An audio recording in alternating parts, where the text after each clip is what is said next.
স্বামীচার হত্যার বিচার চাই আমরা। আমি যখন ঘর থেকে বের হই আমার খুব ভয় করে।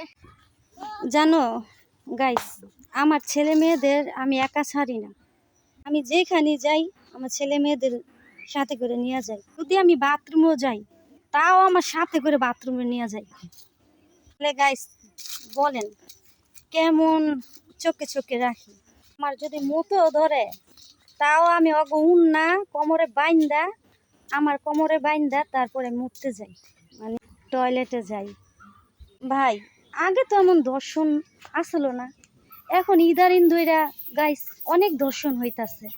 কেন হইতাছে? মা বাবাদের সাথে শত্রুতা হলে মেয়েদের উপরে করে অত্যাচার করে। গ্রাম দেশের ভিতরে প্রচুর হিরঞ্চি আর গাঞ্জুটি আর বাবা খোর অনেক বইরা গেছে, বুঝছেন? যারা দর্শনকারী করে তা